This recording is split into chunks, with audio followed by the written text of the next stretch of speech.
প্রিয় দর্শক, আসসালামু আলাইকুম ওয়া রাহমাতুল্লাহ।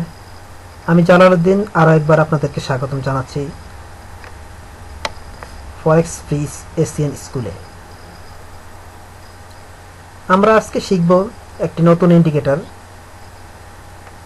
যে ইন্ডিকেটরটার মাধ্যমে আমরা বুঝতে পারবো মার্কেটের up and down, buying selling কি পর্যায়ে আছে, আমরা এখন কি করব। মানে আমরা ইন্ডিকেটরের মাধ্যমে, টেকনিক্যাল অ্যানালাইসিসের মাধ্যমে আমরা বোঝার চেষ্টা করব মার্কেট এখন কি উপরের দিকে যাচ্ছে নাকি নিচের দিকে যাচ্ছে। তার মানে আপনি কি বাই নেবেন না সেল নেবেন, আপনি কি করবেন এই মুহূর্তে। তাহলে দেখেন, এখানে দুইটি ইন্ডিকেটর দেওয়া আছে। এই ইন্ডিকেটরটা আমরা আগে শিখছিলাম, এটার নাম হচ্ছে ব্লিঙ্গার ব্যান্ড। এই যে নীলা হলুদ কালারের এই ইন্ডিকেটরটা, তিনটা দাগ। তো আমরা এটাকে আজকে ক্রস করে দিচ্ছি, এখান থেকে ডিলিট করে দিচ্ছি। তো এখন আমরা শিখব, এই যে একটা ক্রস দেখতে পেতেছেন, উপরে নিচে আপ এন্ড ডাউন, লাল দাগটা, এটার নাম হচ্ছে জিগজ্যাগ ইন্ডিকেটর। ঠিক আছে, তো এখন আমরা দেখি জিগজ্যাগ ইন্ডিকেটর কিভাবে মার্কেটকে নির্দেশনা দিচ্ছে। আপনি দেখেন, আমরা কিছু দূর আগের থেকে আসি, এখান থেকে আপনি দেখার চেষ্টা করেন। জিগজ্যাগ ইন্ডিকেটর যখন এখানে এসে স্টপ করছে, ইন্ডিকেটরটা আস্তে আস্তে নিচের দিকে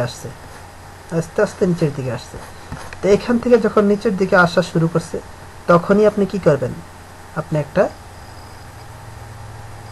সেল নেবেন। সেল নিলে আপনার প্রফিট হবে।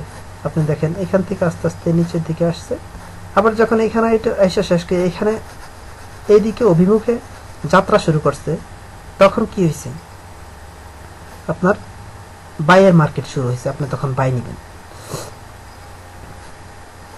যদি এই লাল দাগ উপরের দিকে যায়, একদম সহজ একটা ইন্ডিকেটর, খুবই জনপ্রিয়, কিন্তু সবাই এটা ব্যবহার করে না বা জানে না হয়তো অনেকে। তো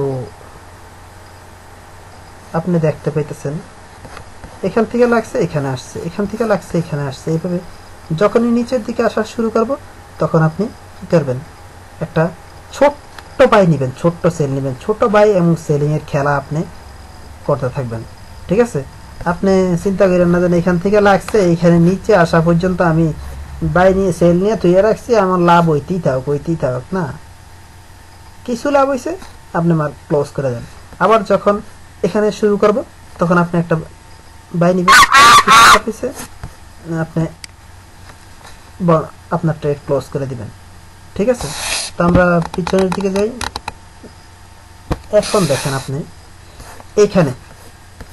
এখান থেকে কিন্তু এটা লাগছিল, হয়তো এটা আমি তো এই মুহূর্তে সফটওয়্যারটা ওপেন করছি, এখান থেকে লাগছিল এটা, কিন্তু প্রথম এখানে ছিল। ঠিক আছে, তো মার্কেট আরো আগাইছে, এখানে আসছে, এখানে আসছে, হয়তো এটা সামনের দিকে যাইতে পারতো। যদি মার্কেট সামনের দিকে যাইতো, এটা সামনের দিকে যাইতো, কিন্তু এখনো নিচের দিকে অভিমুখে আছে।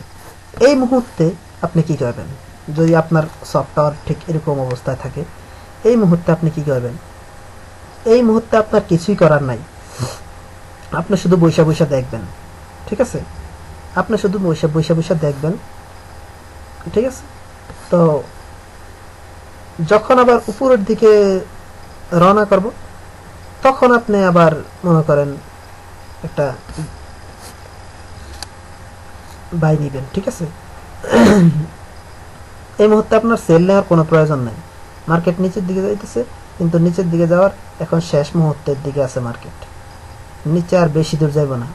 ঠিক আছে, আবার কিছু উপরে যাইব, নিচে যাইব, উপরে তো যাইবি, কিছুক্ষণের পরে উপরে যাইব, 1 ঘন্টা 2 ঘন্টা 3 ঘন্টা 4 ঘন্টা উপরে যাইব। আরো বিভিন্ন টেকনিকে জিগজ্যাগের আরো ডিটেলস আছে, আমরা ডিটেলসে যাব। ঠিক কখন জিগজ্যাগ উপরে যাইতে পারে, কত ঘন্টা পরে, কত মিনিট পরে, সেই বিষয়ে আমরা পরবর্তীতে জিগজ্যাগ 2-তে আলোচনা করব। তো আপনারা আমার ভিডিওটি দেখেন, দেখে যদি ভালো লাগে অবশ্যই আমার সাবস্ক্রাইব করবেন, কমেন্ট করবেন এবং লাইক করবেন। এবং আমি চাই আমার এই ইউটিউব লিঙ্কটি আছে, এই লিঙ্কটি আপনারা তাদের ফেসবুকে পোস্ট করবেন, তাতে অন্য আরেক ভাই উপকৃত হবে। ঠিক আছে? আমি চাই সবাই ফরেক্স শিখুক এবং ফরেক্স শিখা অনলাইনে বিজনেস করুক, নিজে উপকৃত হন, অপরকে উপকৃত করার চেষ্টা করুন। আমি যেমন আপনাদেরকে একটা ভিডিও দিতেছি, ঠিক আছে? আপনারা দেখে উপকৃত যদি হয়ে থাকেন, মনে করেন যদি না ঠিক আছে ভালো লাগছে, আমি কিছুটা হইলেও মানে সামান্য এক সুতা পরিমাণ উপকৃত হয়েছি বা 1 সুতা পরিমাণ ভালো লাগছে, বিন্দু মাত্র আপনার কাছে ভালো লাগছে, বিন্দু মাত্র উপকৃত হয়েছেন, ঠিক আছে? তাহলে আপনি কেন আমার এই লিঙ্কটি শেয়ার করবেন না, আরেকজনকে উপকৃত করবেন না? তো আশা করি সাবস্ক্রাইব করবেন, কমেন্ট করবেন এবং আরো একজনকে আমার এই লিঙ্কটি দিবেন, আপনার ফেসবুকে পোস্ট করবেন, ঠিক আছে? তাহলে আমি মনে করেন ধন্য হব। আশা করি ভালো লাগছে। ভালো না লাগার কোনো কারণ তো অবশ্যই আমি দেখতে পাই না। তো যদি ভালো লাগে তাহলে আপনি আমার এই লিঙ্কটি আপনি শেয়ার করতে পারেন। তো পরবর্তীতে আমরা আবারও জিগজ্যাগের বিস্তারিত আলোচনা করব। আজকের মতো খোদা হাফেজ। ইনশাআল্লাহ বেঁচে থাকলে দেখা হবে। ভালো থাকবেন। খোদা হাফেজ।